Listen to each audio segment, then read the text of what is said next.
Welcome back, everybody. Monday Morning Briefing, episode number 22, supposed to be number 23. It's February 22nd. We missed last week because of a historic winter storm that we experienced, and so many of y'all that are watching, maybe from Canada or up that way, or Wyoming or Utah or something like that, you probably think it's not that big of a deal. It's a bad storm, but as many of y'all know, we don't build stuff down here for that kind of cold weather, and so we kind of got, I felt like I was pretty prepared at the house. I've got plenty of Tupperwares thanks to my father, who was always kind of prepared and had things kind of organized. He had bins full of different pipe fittings and all kinds of stuff, so I had all those. I had all stuff to fix pipe in a pinch if we did lose something. We ended up starting out the week really, really well. We knew how cold it was going to get. We knew that it was going to be pretty tough, and so we got, cows hayed. We got everything ready to go. All the waters filled before it came, all that stuff. Sunday night we were doing great, or Sunday going into Sunday night we were doing great. We had water flowing in the house as far as leaving the faucets running. I had a pretty good little clip there so that we would not have pipes freeze and that kind of thing. We do have natural gas heat, so we were grateful for that. So the house stayed nice and warm. But at about 6 o'clock Sunday evening, we lost power. Now ours wasn't at that moment wasn't one of the rolling blackouts you've heard so much about. Ours was an actual outage. Our electric company that we use out there, it's different than the shop is in town, so it's actually the City of Moulton Utilities who supplied that. And the City of Moulton did experience a lot of those rolling blackouts, probably more blackouts than power on. So I don't really understand what was going on with all of that. My mom had probably more time without power than she did with power, and she's on gas heat as well, but its central air system and the HVAC system runs off propane, but without power it can't power the heater.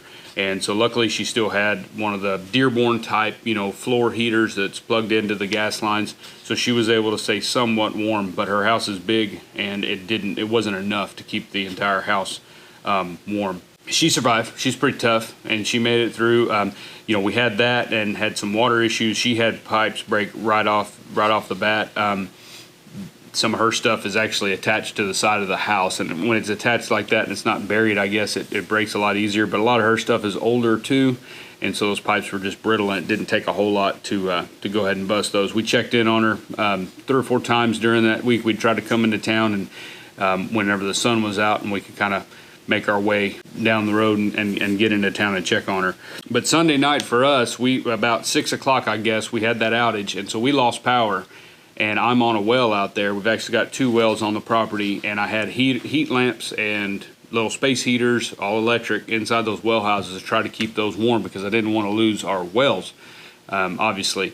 We lost that power at 6 o'clock, and then we didn't get it back till about 10:30 or 11, and the temperature was already freezing. It was already headed down, and so that was just enough time to freeze all our stuff because without the well running, there's no really way to run the pipes. Everything underneath our house froze solid. We got cold water restored. I was able to get that patched up and get under the house and find all the breaks. I was able to do that on Saturday. I was able to get under there and find all the breaks in the cold water lines and replace that. The problem is the hot water is PVC, and so I didn't have very many fittings of that. I was able to come into town to the plumbing supply here and get some stuff and was able to patch a few, but the more I patched, the more I found was broken. So to make a long story short, after a couple washing machine hoses that I found, and luckily had some PVC fittings that I could kind of rig together, and I was able to restore hot water to the house finally yesterday afternoon. And so we went pretty much 7 days without running water in the house. Cold water, you can fill up the coffee pot, which is the main thing. You don't really realize how vulnerable you are until you don't have water running through your home. We got it restored back to the barn, so we were able to water all the horses and everything, and we do have a reserve water collection system off the gutters on the house that I actually wanted to remove this fall because I just don't like those tanks the way they look by the house. So I was going to take them out, and I'm glad I didn't because that water was actually, we were able to hook, it's got a spigot on the bottom of those tanks, and I was actually able to hook a hose to it and fill buckets so we could water the horses because they stayed inside the barn nice and cozy, had their blankets on and everything. So that kind of saved us. But I was able to restore water to the barn probably on Thursday. So we at least had water. We could fill buckets to flush the commodes and toilets and stuff like that in the house. But anyway, it was just frustrating. It was just, we really realized how vulnerable we are when it comes to that kind of cold weather. We don't normally have that type of cold weather down here. And I've never seen it this cold, as cold as it was. I've never seen that before in my lifetime. My mom said back in the 80s there was a storm similar to that came through, but we were real little. And she said that they lived out in the country then too, in a house Dad had built, and they lost everything, water, power, all that. And so they ended up actually trekking into town and staying with his brother, my uncle and stuff. I don't remember that, obviously. I was real little, but this was, we were fine. We stayed warm. We had plenty of beef, obviously, lots of byproduct from the leather in the freezer. So we were able to, cook and eat and stay warm and all that. The kids got to camp out in the living room because their room was upstairs, and we were just didn't want to waste heat trying to heat the upstairs, so we just brought them downstairs. So they had a blast. As far as they were concerned, they had a vacation in the snow. That's all they knew what was going on, even though Daddy was running back and forth from well to well and just trying to make sure everything was holding steady and make sure we didn't lose those. I can deal with broken pipes on the house, but I didn't want to have to rebuild an entire well system. And our wells are submersible, so they're all the way down in the ground, so the actual pump would have been fine, but it was just all the piping on top. But we saved all of that. I didn't have any of that bust, so it was good. And we got power back, I guess, Sunday night about 10:30, 11 o'clock. But like I said, that was just long enough to freeze everything, and then from then on, it was just a mess, because once it freezes, there's really not a lot you can do until temps get up. I tried everything I could to try to defrost the pipes and all that, and everything under the house is PVC, so it's not like it was galvanized pipe that I could try to heat with a little hand torch or anything like that. So is what it is. We made it through and did really well. We feel blessed because of our situation and what little issues we did have to deal with. But we know a lot of people in Texas had a lot more than we did to deal with, and unfortunately there was probably some people that lost their lives through this. Obviously there was. I don't know if we know a total number yet, but it's just a mess. I don't really understand the electrical grid situation, so I'm not going to dive into that. I have opinions on it, but I'm not going to get into that here. But it was just, I've never seen them do that where they're actually like cutting power off to save the entire system. And I've got a couple friends of mine that I know that they had nothing but electric heat, and they were without power for about 48 hours, maybe longer. One of them I know for sure was at least 48 hours, and that's really tough to handle, especially when you've got a little one in the house. I think his daughter's probably 4 years old, and so it's that's one of them deals that you don't have any kind of heat at all at that point if you don't have any gas or any other way of heating your home.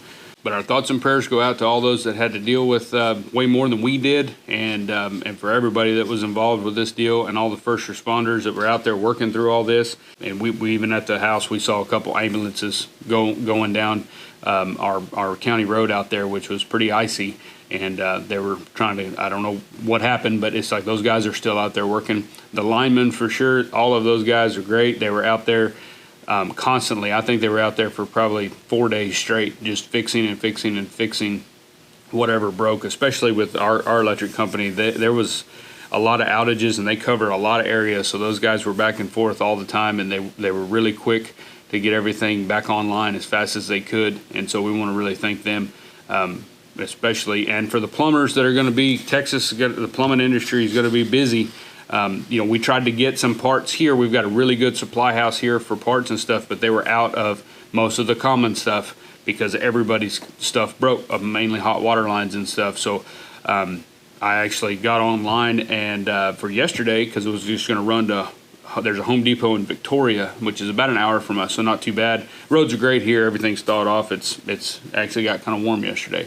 So I thought, well, we'll go to Victoria. I'll do a pickup to make sure they have it. So I got online and started trying to put the parts I needed to fix the hot water correctly, and put those in the cart, and every piece I put in there, it was out. They said out of stock, and they didn't have it in stock anywhere within like 100, 150 miles of us.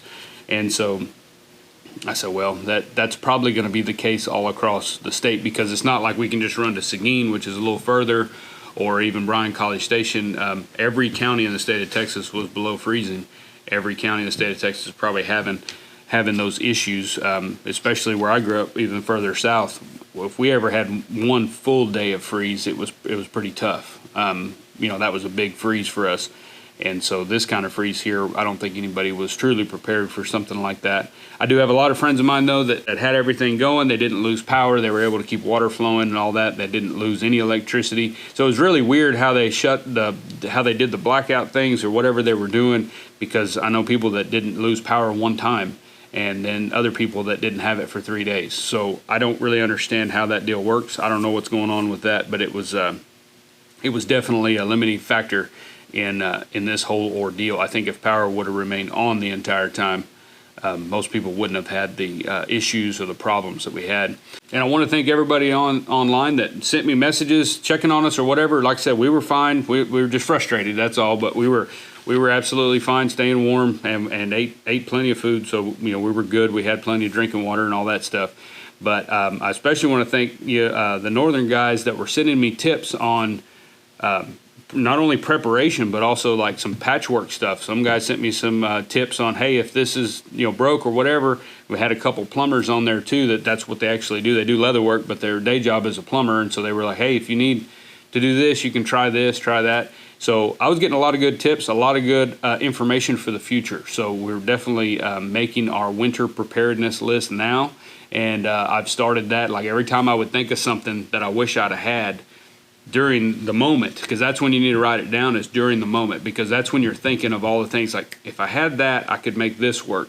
So I'd put it in my list. I'd put all those things in my list. I mean, everything from just candles and matches, the simple things that everybody keeps that you should have all the time, all the way up to those heaters that screw on top of propane bottles, to having my own supply of overhead tanks for gas and diesel, and that way we wouldn't have to go in town. Luckily, the vehicles were pretty well full because we lost power. Something happened electrical here with the fuel system at the gas pumps, so they weren't able to pump gas or diesel. Luckily, I had cans at the house full, and our vehicles were pretty well. They weren't full, but they had plenty in there. Not that we could really go anywhere with the ice, but at least we had that, so I was able to run the tractor, and the tractor luckily would start even in those temperatures. It was running good. So it was just a challenging deal. So I started a list, like I said, and tried to put everything in there. I try to do that here in the shop too. When you're in the shop and you're having trouble with something and you're like, man, if I had this one bit or this one little tool right here, write it down. Start a list that's just things that you need to keep, like that you don't use every day, but when you need them, they're handy as heck to have when you're having an issue or a problem on a build. One of mine is the 2-part epoxy. So I keep a lot of that 2-part epoxy in the shop. It's just a stupid little thing that you don't think about, but this is what I buy, and I buy it off Amazon. I used to go to Lowe's, and every time I was at Lowe's, I'd pick up a couple so that I always had them. Because really, with these, this epoxy is really good. It's a 5-minute, but it's got these little tubes that pre-mix it as it comes out. As you push the plunger, it's actually mixing the epoxy, so it's really easy to use. The problem is once you kind of open one of these and use one of those tips, you can kind of get maybe 2 uses out of one of these, but if you don't use it all, it's honestly sometimes better to throw it away because it's frustrating to try to get out of there once it dries. So I just buy a box of them, and I just keep them up here. I don't use it very often, but there's certain situations where it comes in really handy if I'm trying to maybe do a repair on a horn or something, and I don't have a real good way of attaching a plug or doing something on there. I can use that. Just all kinds of little things where you might find a use for that. But that's the kind of stuff that you just got to keep your eye out and keep a little list going, because you're not going to think about it when you don't need it. You're only going to think about it when you're in a bind. And it's kind of like this deal. I wouldn't have thought about keeping spare washer hoses. I had to rob one from my wife so she didn't have a hot water line to her washing machine, but she didn't have water either, so it didn't really matter. But just like those, you get a new washer, it comes with new hoses, you throw the old ones away, save those. That's for me, that's what I'm going to do, save them, because it did work in a pinch. And so I was able to bypass a big break on the return or the exit pipe for the hot water out of the water heater. I was able to just kind of, and it's rigged. I mean, We all took baths yesterday, took showers, got everything done, ready for school today. And then I went back out there after I showered and I turned the hot water back off because I know that what I did is not going to hold forever. Like it's holding right now until our supply company gets restocked and then I can get the correct parts to fix it. But just little stuff like that, being prepared. You think you're prepared. We grew up on the coast and had to deal with a lot of hurricanes and stuff like that. I never lived through anything super bad. We never had a real huge one like Harvey. But, Dad was always adamant about, you need to be sure you have water, be sure you have stuff. And, we never really had a generator or anything like that. But his deal was like, you need to be able to sustain yourself for at least a month at your house in case something happens, especially in a hurricane. Because the real bad ones, you may be 2 or 3 weeks without power because it knocks everything down. So, and I used to be a lot better about it, and I still feel like I'm pretty good about it. But this has shown me that I really was not prepared for a storm like this, which to me I don't beat myself up about that because we've never had winter like that, so I'm not super worried about it. A friend of mine was saying that 3 weeks ago they got snow in College Station when we showed you all the snow pictures from that, and he told his kids, y'all better go play in that because the next time you see it here, you'll be playing in the snow with your grandkids. And of course, then 3 weeks later, his kids think he's a liar because we had it again, and worse than we did the last time. So we just never know. We never know what's going to happen. So might as well be prepared. And those little stuff, that you do throughout the year, just kind of as you think about it or whatever, can really save you and help you whenever you do get in a situation where you kind of need something. So that's what I've started. If you've got any ideas of what I should add to my winter preparedness list, and this isn't just a winter, that was on my mind, obviously, because I was walking around in coveralls for 4 days chasing broken water pipes and freezing. But really, it's just a preparedness list, so it's for anything, because we're close enough to the coast, like we're not going to get a storm surge from a hurricane. It would be an apocalyptical hurricane if we got a 10-foot storm surge here, but we could be without power. We could have wind damage. We could have severe flooding and all that kind of stuff. And so it's just being prepared. And it's just no matter what happens. Evidently with the power system this summer, they're saying we could have the same type of problem in August when we've got 100-degree heat. That they're claiming that the issues with the power grid or whatever the heck they're dealing with, that could cause those same type of rolling blackouts then. And so I want to take steps to where my family is safe, to where at any moment I can, so to speak, theoretically flip a switch and be off grid completely. I like the amenities and the luxuries of living on grid, obviously with the internet and with running water and electricity and those kind of nice things. But I want to also be prepared to where if that is not an option, I can still power my home, take care of my family, cook, keep everybody warm or cool, whatever we got to do. So, if you got any ideas, if you're I'm not going to turn into a major prepper or anything, but I think there's some preparedness that needs to be done. And so if you've got any ideas or some kind of cool little thing that you've thought, man, this is right here, it saved me more than anything, send us an email. Let us know kind of what you got on your list. I think it'd be a fun little conversation and something cool to for everybody to look at. I'm sure you guys up in the north, I'm sure you are way more prepared than we are. Y'all deal with this all the time, and it's just commonplace for you guys. But I'm preparing for not just winters anymore, but just for everything, just so that everything's kind of better, a little easier to deal with whenever we do have issues or whatever. The shop did good. We didn't have really any issues at the shop. Now I've got a main cutoff at the street in the back in the alley, and so I just cut the water off to the shop because I knew there was some talks that power might go out or whatever. You always kind of understand that.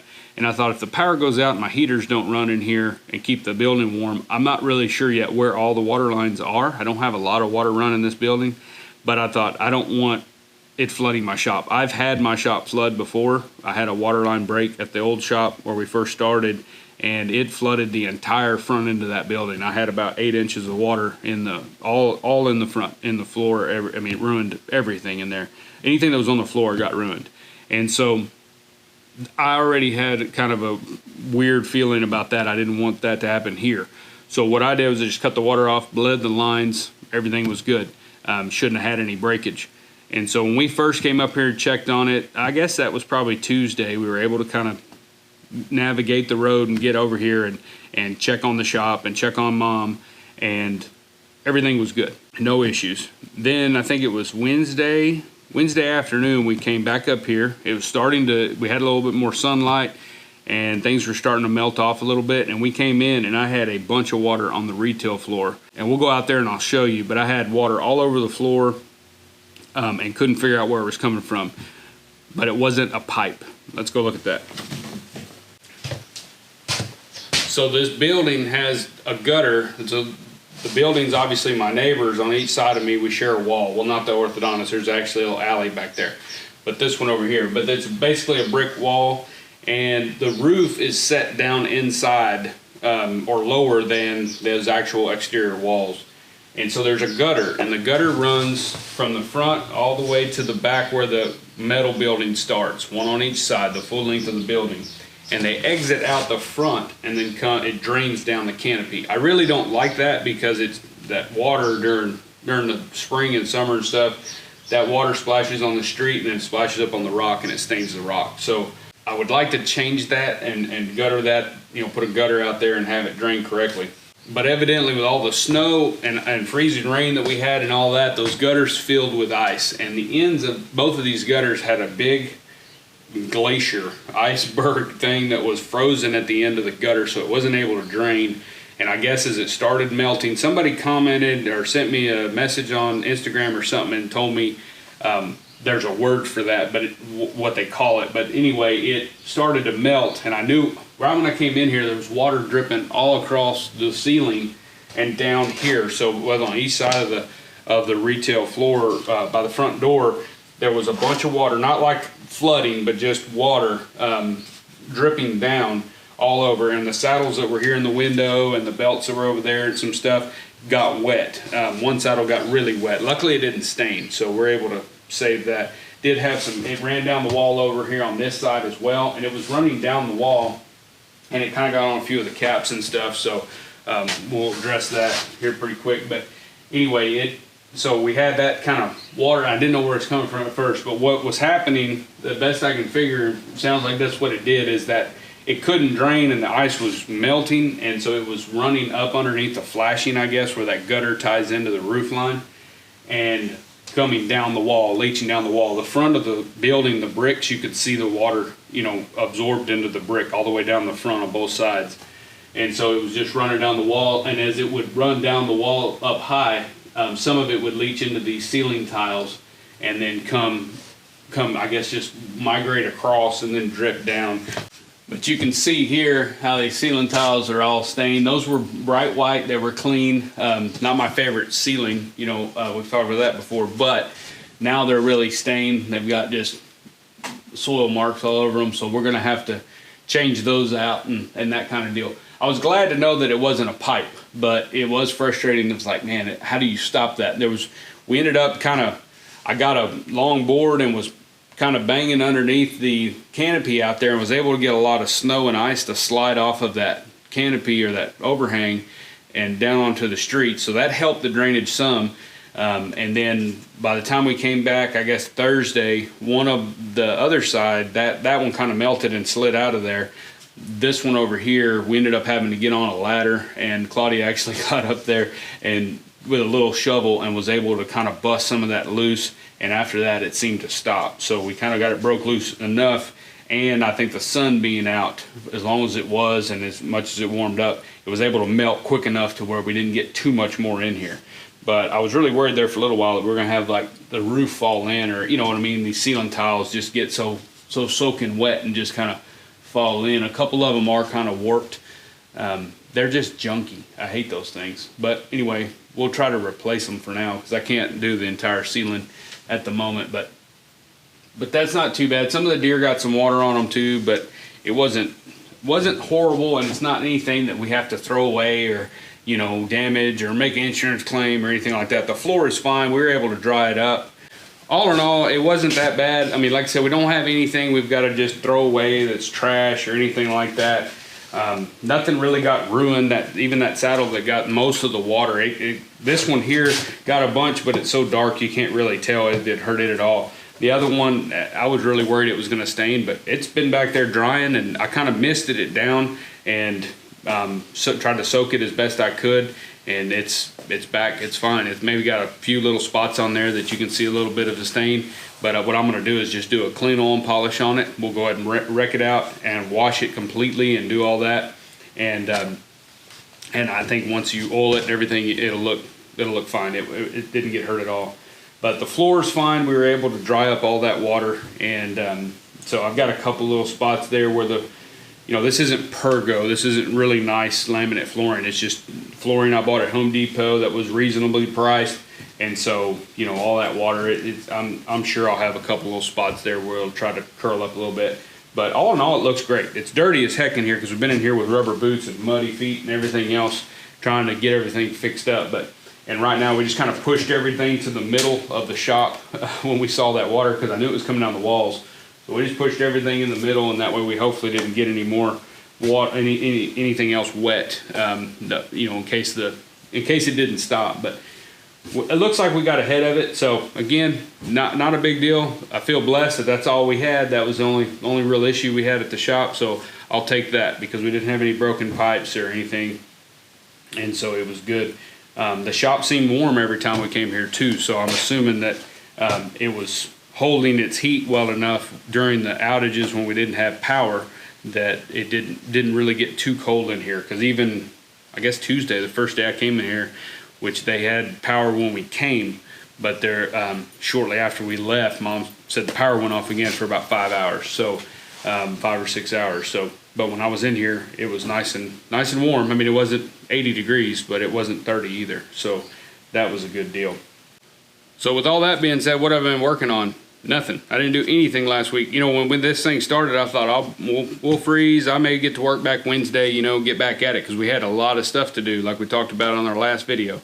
And so I really didn't need a full week out of the shop, but it just wasn't going to happen. I couldn't leave the house and leave my wife to deal with the kids in the house and watering the horses with not having any running water in the house. So that was kind of my priority, my goal. And so that's what I focused on. And like I said, yesterday afternoon, I finally got it, which was kind of defeating, I kind of felt defeated because it took me 5-6 days to get water back on. But there really wasn't a lot I could do with the tools that I had and the material that I had, other than what I did. So you've got to kind of accept that and move along and be thankful that I got it back yesterday instead of having to wait till probably Wednesday or Thursday when they get parts over here. So we're glad that that's back on. But I wasn't able to come into the shop. I thought about coming in yesterday and doing some work, but I just had to stay hooked there and try to get everything back online so that it's functional. Because if you stay in a house, if a family of 4 in a house for 6 days without running water inside the house, is a mess, especially when they're little kids, because they want to make more trash and dishes and everything, and you're trying to get them, to limit their dish usage. But it's just like you'd be surprised at how many dishes will pile up when you don't have an ability to do anything with them. Because that was another thing too. It wasn't that we couldn't wash them, because I could have gotten water out of the barn come about Thursday, but the problem was our drain system was plugged as well. So we did wash some outside. We even came to Mom's once she had water and stuff fixed, and we did some dishes over there real quick. But our drain system even froze, and so we couldn't drain the sink. And so that's frustrating as heck. You can't put anything in there because it's got water already in it, and of course it's just sitting there, and you're trying to pour. We poured a bunch of, warm water down in there and kind of heat it up on the stove and pour it in. It's just a mess. This whole thing was just a mess. So anyway, that's enough of that. I just wanted to give you all an update as to why we didn't have one last week. This week's going to be a lot better. Everything's going to get back to normal. We're going to get everything patched up out there. We're back in the shop today. I've got to get the retail floor kind of cleaned and put it back together. We were going to redecorate anyway and kind of move some stuff around. So I'm sure Claudia will work on that when she gets here. We did get some stuff done before. So the week before, not last week, but I got the stirrups done for the saddle, so they're all put together. I've just got to do treads now. We'll put the treads in there. If you haven't seen me build a pair of stirrups, we do have a video on our channel that shows you how I build stirrups, and so you can sure go back and check that out. But we got his stirrups done, we got his skirts on, and sewn to the tree and everything, and so now we'll be ready to fit housings. That was my plan last week, was going to be getting the housings on there, start getting some more tooling done, and then move from there. Same thing with the ranch saddle. It hasn't moved. Haven't been here. We pulled up another ranch saddle and began our ground seat work on it. And so I just kind of feel a little bit kind of unorganized right now because I just got back in here. You notice when we first started the video, there's leather on the bench. That's one thing that I can tell you from experience. If you do have a worry about water leakage, or if you've got something going on where there's a potential for water damage inside your shop, be sure all your leather's up off the floor. Be sure all your saddles are sitting on a saddle stand. Be sure if you do have a computer for your shop or your retail floor or whatever, be sure that tower, if it does have a tower, be sure it's up off the ground. We lost 2 computers when our shop flooded years ago, and I did have a couple saddles that were pretty badly damaged because they were sitting on the ground on their horn like anybody would set them down, and they got water up them about that far on the swell and really kind of made a mess. And then leather, any leather that a lot of us in saddle shops that I've noticed, you set a roll of leather, just set it on the floor. I had 4 or 5 rolls sitting over there. When I came in and saw that water damage, first thing I did was put them up on top of a bench. Just get everything up off the floor that you don't want ruined. But yeah, so we're going to get the shop kind of reorganized. We're going to get back at it. We got some stuff we're working on, some videos I've been editing that I don't have computer or internet access at my house other than my phone, so I wasn't able to. It would have been a great time to work on videos if I wasn't chasing the broken pipes and stuff, but I don't have that stuff at home, so I wasn't able to kind of edit on any videos. But the clean, oil, and polish, both those videos should hopefully come out by next week. We're wrapping that saddle up and finishing that up, and then we are working on some project videos that should be out here pretty quick as well. And so hopefully we'll get back at it. The rope rope bag, we're going to get to tooling on that. I've already started tooling that, and so we're shooting some of that. Like I said, we are going to do a video on building that thing. There just will not be a pattern pack available for that until we get our printed packs ready to go. Yoke tote, nothing been done. So maybe next week we'll have a little bit more progress on the yoke tote for you, and we'll kind of go from there. We're going to get back at it today. We're going to get after it and try to get a bunch of work done. We did get all our dies in for our wallets, and so I am prototyping with those right now to make sure that the dies work, and hopefully we'll get some leather in this week. It was supposed to be here last week. I'm sure it's on the truck today. But we've got more Herman Oak leather coming for the belt kits. So belt material packs will be back on the website hopefully by Wednesday. And then we will soon have both our flip wallet, or our money clip wallet, and our bifold wallet material packs available. And so we'll keep you posted on that. But I do have the dies in. We've been playing with those before all this started. I was in there and clicking out the parts and putting one together to make sure that everything fits good, and that way you can put those to use. So we'll keep you updated on all that. I really appreciate everybody reaching out, check on us. We're fine. Everything went good. We got a lot to be thankful for, and just a little frustration, and to make us better the next round that we get of any kind of situation like this or whatever. So I hope you and your family have been safe. For all my Texas craftsmen out there, I hope everything went well. I hope you made it through all this okay, and maybe with any luck you had all your stuff tightened up pretty good and were able to get a lot of leather work done being stuck at home last week. So thank you all very much. Be sure and subscribe to the channel, and we'll see you in next week's Monday morning briefing.